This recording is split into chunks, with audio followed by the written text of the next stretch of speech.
बिस्मिल्लाहिर्रहमानिर्रहीम, अस्सलाम वालेकुम। कौम की आवाज़ में आज हम पाकिस्तान के ताल्लुकात के हवाले से बात करेंगे। पाकिस्तान के इंडिया से जो ताल्लुकात हैं वो आपके सामने ही हैं। अफ़गानिस्तान से जो ताल्लुकात हैं वो जैसे हैं उसको उस तरह निमटने के साथ साथ अमेरिका पे उसका जो फीडबैक है उसे भी पाकिस्तान को देखना पड़ता है। फिर चाइना, हमारा सबसे पुराना दोस्त जिसकी दोस्ती की मिसालें दी जाती हैं, अल्हम्दुलिल्लाह, क्या चाइना भी हमसे नाला है? क्या चाइना हमसे किसी बात पर नाराज़ है या हम चाइना की एफर्ट को उस तरह अपने मुल्क में यूटिलाइज नहीं कर सके? इन तमाम मामलात पे हम बात करेंगे। हमारे साथ इस वक्त हमारे मेहमान मौजूद हैं कर्नल रिटायर्ड असद महमूद साहब, जो कि सीनियर एनालिस्ट हैं। हम खुशामदीद कहते हैं। अस्सलाम वालेकुम। वालेकुम अस्सलाम। कैसे हैं सर आप? ठीक ठाक हैं? अल्हम्दुलिल्लाह, अल्लाह इज़ बेहतरीन।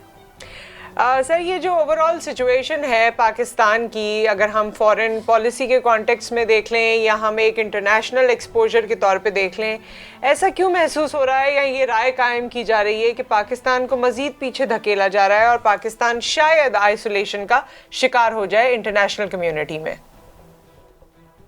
बिस्मिल्लाहिर्रहमानिर्रहीम, थैंक यू वेरी मच। देखिए, पहली बात तो ये आती है कि आप पाकिस्तान के हक में इस वक्त क्या है या हमारी स्ट्रेटजी क्या होनी चाहिए जब हम खुद पाकिस्तान के अंदर बैठे हैं, और फिर जो आपका इमीडिएट हमसाया है वहां पर उस मुल्क में किस तरह के हालात वाकयात है, ये कैसे सिचुएशन चल रही है। सही, वो भी एक बहुत बड़ा फैक्टर प्ले आप एक लिहाज से करता है कि जी आपने अपने आप को किस तरह लेके चलना है विद इन द रीजन और दैट मैटर, इस्लामिक वर्ल्ड के अंदर या इंटरनेशनल फोरा के अंदर। मैं एक आपसे जरूर अर्ज करूंगा, जहां तक तो कोई ये बात करे जी कि नहीं पाकिस्तान को किसी तरह की कोई इंटरनेशनल आइसोलेशन की बात है, तो मेरा ख्याल है वो तो वैसे डिस्पेल हो जाता है अगर आपने चंद दिनों के नोटिस के ऊपर इतनी ह्यूज अगर आपने एक एक्स्ट्रा ऑर्डिनरी मीटिंग करा दी ओआईसी की। और why it is so, because something very very important on Afghanistan. अगर आप ये समझते हैं कि देखें ना, आप कराची के अंदर मौजूद हैं, यू फील कि नहीं जी सर्दी इतनी ज्यादा तो नहीं है, but still it does effect. Imagine करें कि जहाँ पे अफगानिस्तान के अंदर सर्दी इन एनी केस 5 डिग्री से नीचे ही चल रही है, माइनस पे भी मुख्तलिफ मकामात के ऊपर है, वहाँ पे लोगों को रहन सहन की प्रॉब्लम है। पिछले 21 सालों के अंदर जो तबाही बर्बादी अफगानिस्तान के लोगों ने या अफगानिस्तान में पूरी दुनिया ने देखी, वो भी सबके सामने है। और अच्छा कर्नल साहब, ये बात आपकी सही है कि इतने शॉर्ट नोटिस पे ये अरेंजमेंट हो गया and obviously it shows and it gives a positive impact, लेकिन जब ऑन ग्राउंड रियलिटीज़ की तरफ आते हैं ना, सऊदीया हमें सपोर्ट करता है, टर्की को आप छोड़ दीजिए, श्रीलंका के साथ हमने जो वो मुस्लिम उम्मा से के अलावा भी बात कर रही हूँ इंटरनेशनल कॉन्टेक्स्ट में, कौन हमें सपोर्ट कर रहा है आप बताइए? चीन हमारा इतना अच्छा दोस्त है, चीन भी हमसे नाराज़ है या नाला है क्योंकि मुख्तलिफ प्रोजेक्ट्स उनके पूरे नहीं हो सके, सीपैक से जो उनकी उम्मीदें वाबस्ता थी वो नहीं हो सकी, जो हमें उम्मीदें थी और बलूचिस्तान के सूबे के रिहायशियों को उम्मीदें थी वो नहीं हो सकी। हम तो बहुत सी जगहों से चैलेंजेस का शिकार हैं। और फिर अगर आप इसे मिनिमाइज करके मुस्लिम उम्मा की सिर्फ बात करते हैं तो सऊदी अरब सबसे ज़्यादा सबसे टॉप पर है जो हमें सपोर्ट नहीं करता। They are outreaching other communities, other countries and other people. India की पेनिट्रेशन वहाँ ज़्यादा है, इसराइल की किस तरह से पेनिट्रेशन हो रही है, अमेरिका के साथ उनके कैसे लिंक्स हैं, आप देखिए कि फिर हम ठीक है मीटिंग होल्ड कराने तक तो ठीक है, मगर ऑन ग्राउंड अगर हम रियलिटीज़ को देखें तो we stand nowhere in no friendship with any country.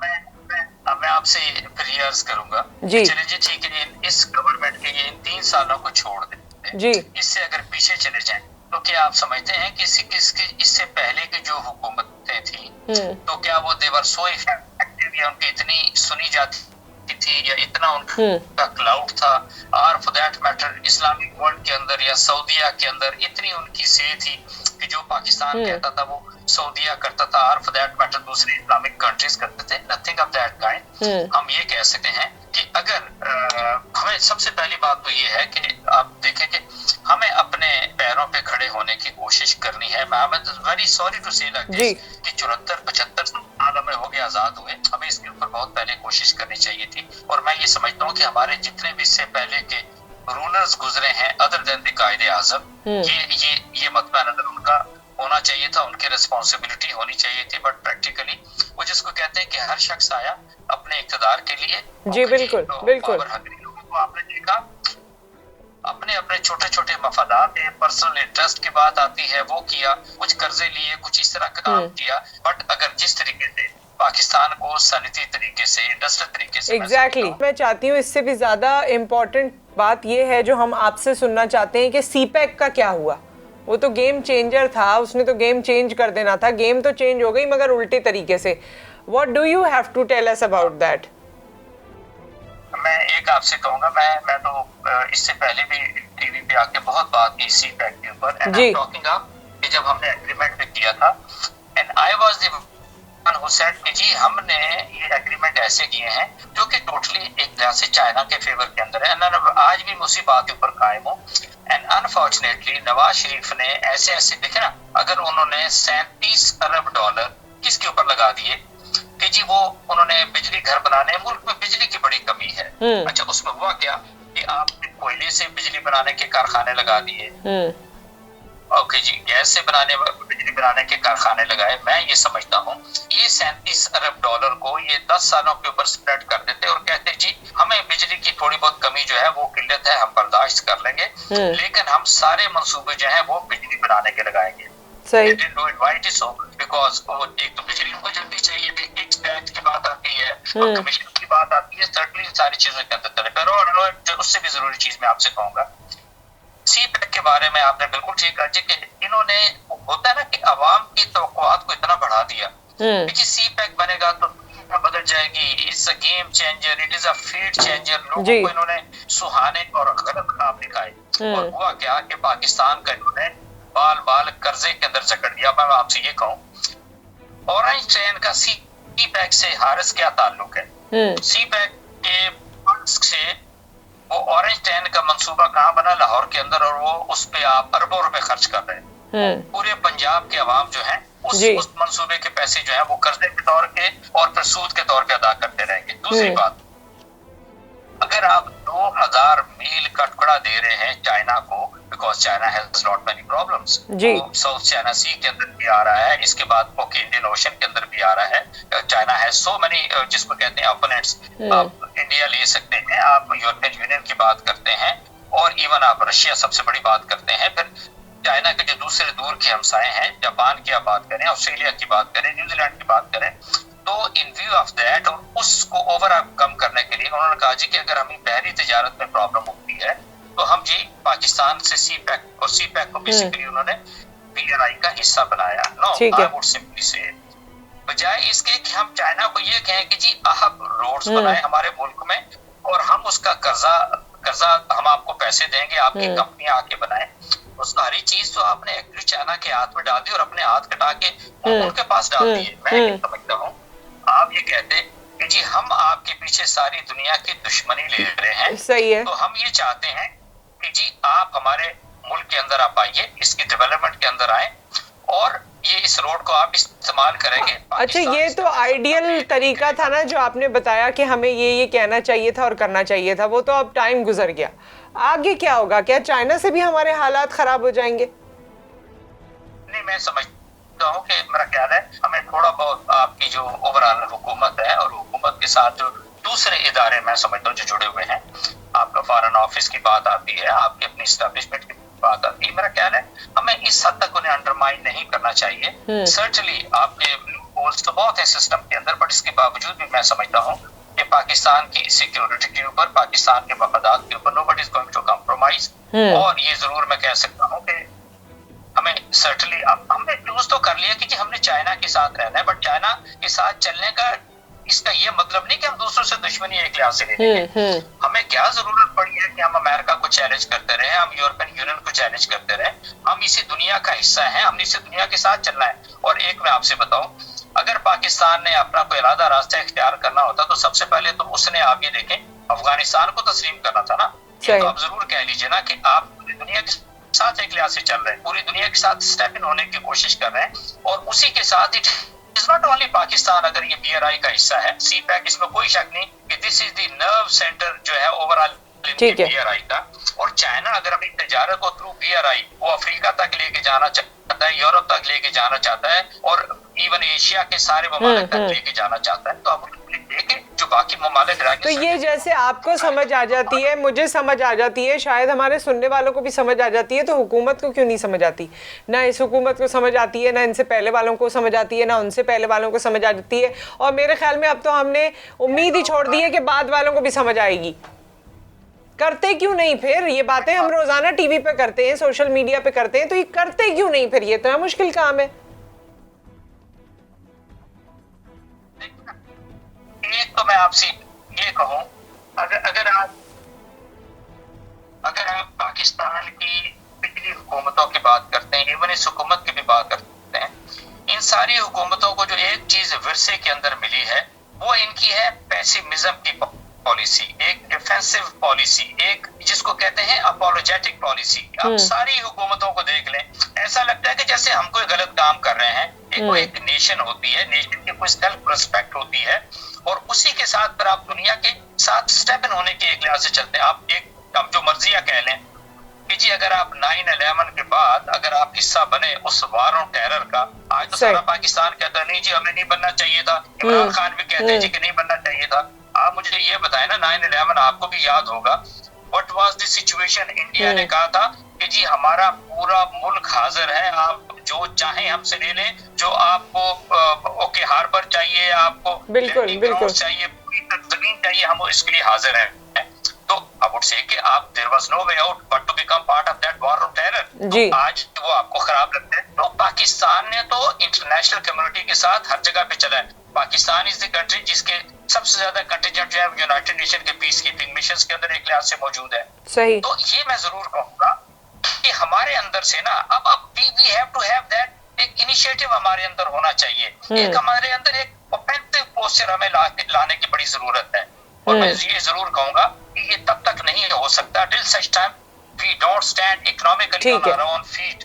जी बिल्कुल नहीं होगा, हम इस रहेंगे, लोग हमें ब्लैकमेल करते रहेंगे, वर्ल्ड बैंक, एशियन बैंक, और for that matter the IMF। और आप देखें ना, IMF ने अगर वो 6 बिलियन उन्होंने 3 या 4 सालों में देना था, और जिस तरह की उन्होंने शर्तें लगाई, और जो फिर ओवरऑल इन्फ्लेशन आपने अपने मुल्क के अंदर देखा, महंगाई का जो सिलसिला देखा, सर वो एवरीबॉडी इज अफेक्टेड। मैं अफेक्टेड हूं, आप अफेक्टेड, बिल्कुल एवरीबॉडी इज अफेक्टेड। बिल्कुल। लेकिन लुब्बे लुबाब वही है जैसे कि आपने फरमाया कर्नल साहब के हमें जब तक हमारी होम इंडस्ट्री स्ट्रांग नहीं होगी, जब तक हम अपने बिजनेस पे रिलाई नहीं करेंगे, उस वक्त तक कोई हमें मुंह नहीं लगाएगा। अगर सीधे अल्फाज में कहें, पाकिस्तान अमेरिका के रिलेशंस पे भी थोड़ी सी रोशनी डाल दें, क्योंकि अमेरिका, वैसे मुझे लगता है कि अमेरिका को कोई ना कोई रीज़न चाहिए होता है हमसे नाराज़ होने का।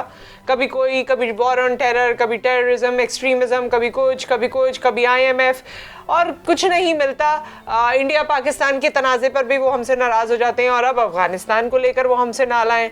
तो पाकिस्तान और अमेरिका के रिलेशनशिप्स आगे किस तरह के होने वाले हैं, क्योंकि वहाँ पर भी उनका जो सॉफ्ट कॉर्नर है या उनकी जो ज़्यादा मोटिवेशन है वो इंडिया के साथ है। सिंस इंडिया की इंडस्ट्री डेवलप है, उनके साथ उनका ट्रेड रिलेशन बड़ा स्ट्रॉन्ग है, सो अमेरिका का एक जो सॉफ्ट कॉर्नर है या उनकी जो एक टिल्ट है वो अमेरिका की इंडिया की जानिब है। सो पाकिस्तान अमेरिका के रिलेशन को किस तरह देखते हैं आप? देखिए, RSA हमें, मेरा ख्याल जो सबसे पहला बुनियादी फैक्टर जिसको हमें समझने की जरूरत है वो ये है कि इंडिया जो है वो अमेरिका की कमजोरी कह लें या अमेरिका की जरूरत कह लें। सही। Why it is so? Because it has to contain China. Ji. They have to contain China through India. एक तो ये फैक्टर बड़ा जरूरी है। दूसरा ये है कि इंडिया जो है it is basically darling west and America, because 140 crore इंसानों की मंडी है। सही। यहाँ पे आके फ्रांस राफेल बेचता है, बिल्कुल यूएस अपनी ओके जी चीजें बेचता है, अमेरिका ने उनको अपने साथ ले लिया, स्ट्रेटेजिक मुआहदे किए। और आप ये देख लें आज के दिन में जिस तरह इंडिया के मुआहदे हुए हैं इंडिया के साथ अमेरिका के, तो आप ये कह सकते हैं अब एक एक चीज एक्चुअली अमेरिकन टेक्नोलॉजी की दस्तरस के अंदर है इंडिया। ठीक है। रियल टाइम जो है वो यूएस को इंटीमेशन है या उसकी एक लिहाज से हर चीज उसको मुयस्सर है। ठीक है। ये तो दो चीजें। दूसरी बात ये होगी, इस पूरे रीजन के अंदर देख लें जो तबाही मचाई मिडिल ईस्ट के अंदर अमेरिका ने, वो भी आप सबके सामने। बिल्कुल। अफगानिस्तान को ले लें, बिल्कुल, तुर्की को ले लें, ईरान को ले लीजिए। अच्छा, दूसरे पाकिस्तान की तरफ आ जाएं। अच्छा, इसके बाद सार्क के कंट्रीज को ले लें, other than India certainly there is no country which is with America. तो आप ये कह सकते सकते हैं अमेरिका को एक रिफ्यूज भी चाहिए, एक स्टूज भी चाहिए, एक उनका एक लिहाज से वो जिसको कहते हैं एक बैशिंग करने वाला मुल्क चाहिए। तो इंडिया से बेहतर तो कोई नहीं हो सकता, मोदी से बेहतर तो कोई नहीं हो सकता। अब जब हम पाकिस्तान इंडिया, पाकिस्तान अमेरिका के रिलेशंस की बात करते हैं with in the context of India, तो हमें फिर सिर्फ ये देखना है कि हाँ वो कैरेट एंड स्टिक पे चलेगी पाकिस्तान के साथ। अब यहाँ पे मैं बार बार कहता हूँ we have to be very clear, और हमारे जो बाबू बैठे हैं ना इस्लामाबाद के अंदर फॉरेन ऑफिस में, एक्चुअली वो चाइना के साथ तो चलना चाहते हैं, लेकिन दिल उनका धड़कता है अमेरिका के साथ और वेस्टर्न वर्ल्ड के साथ, राइट। यानी वो रशिया के साथ चाहते हैं, but again basically they want to be with US and western world. ये है हमारा सबसे बड़ा डायलेमा, और इसके अंदर मेरा ख्याल है हमारी हुकूमत को, हमारी एस्टेब्लिशमेंट को दे ought to be extremely clear।